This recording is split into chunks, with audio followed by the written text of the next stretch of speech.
Welcome to the Food Security Series, Growing Vegetables from Kitchen Scraps. Let's start with lettuce. So you're going to use the bottom base of the lettuce, cut off all the rest of the leaves, leaving maybe an inch or two intact. You're going to pour warm water into a shallow container and then put that in stump first, just like that. Place it in a sunny windowsill and change the water every other day, and growth will take about 8 to 10 days. You'll see little sprouts coming up in the middle like this. Those are the new leaves. You can clip those leaves and use them in your salad. Lettuce is the only vegetable we're talking about today that will only produce once. Once you've grown leaves, it will not produce again. You'll have to use another head of lettuce. How about garlic sprouts? This one is pretty easy. You can fill a shallow container with warm water or room temperature water, and you can drop in an entire clove of garlic or bulb of garlic into the water to sprout it. Once it sprouts a green shoot, the next day you can plant it in soil and cover the whole thing except for the little shoot to grow more. You can also sprout individual cloves by taking it out of the clove but leaving it in its white paper skin and wrapping it in a damp paper towel for 1 to 2 days until green sprouts appear. You can then put it in water, submerging everything but the sprout, and put it on a sunny windowsill. Change the water when it becomes cloudy or brownish. After about a week, you can harvest the garlic greens. You snip the top third of the shoot, only what you want to use, chop it, and add to cooking. It's great to season soup, sauces, stews, pasta, stir fry, or baked potatoes.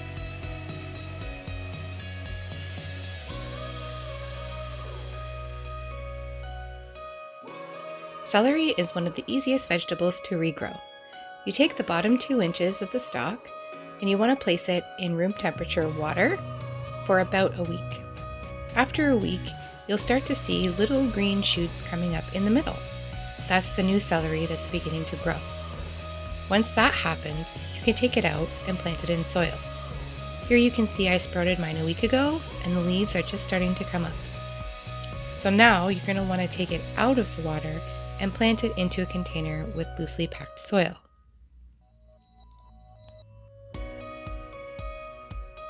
So you're going to put the celery in the center of the pot and bury it maybe an inch or so down. You can bury it more if you like, but I want to see what's happening. So I'm going to place it in there and just pack it around there, and you'll want to water it well. Leave it in a sunny place and see those stalks start to grow. Once the stalks get long enough, if you're going to harvest it, you want to take the outer stalks first and use those, and leave the ones growing in the center to continue to mature. You can repot it in a bigger plant and watch it grow bigger and bigger.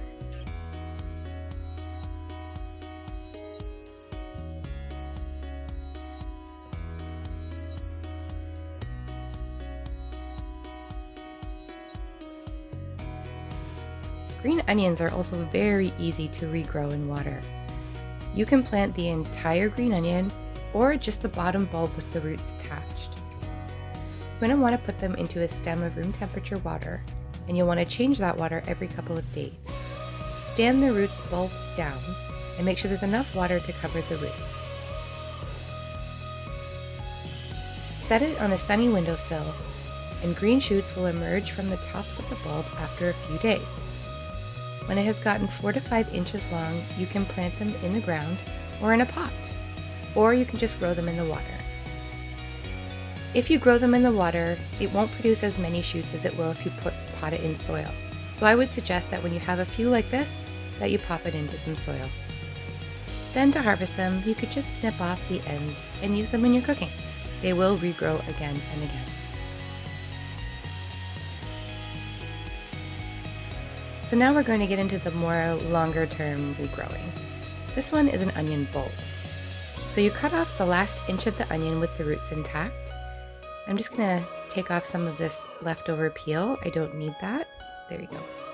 And you're going to want to plant that root into the center of a loosely packed container with soil.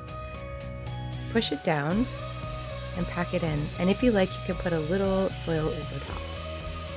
In about 1 to 2 weeks, you'll see some green shoots coming up from the onion. You can trim them and use them in your cooking, sort of like green onions, or you can transplant it into a large container and put it in the garden and allow it to grow. The more onion ends you plant, the more onions you will have. This will take some time. This would be a great vegetable to plant in a container garden.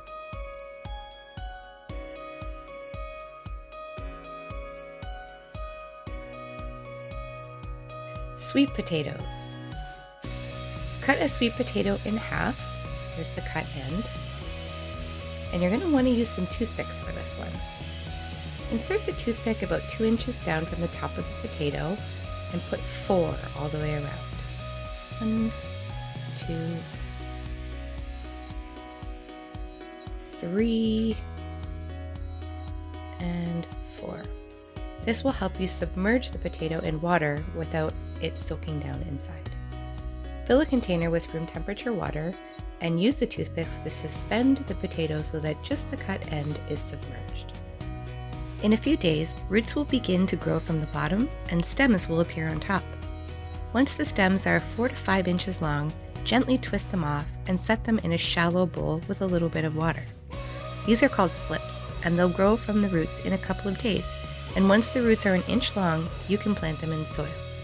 These are the slips growing out of the top.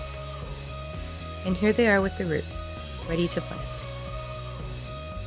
Again, this would be a great thing to put into a container garden or to move into your actual garden in the spring.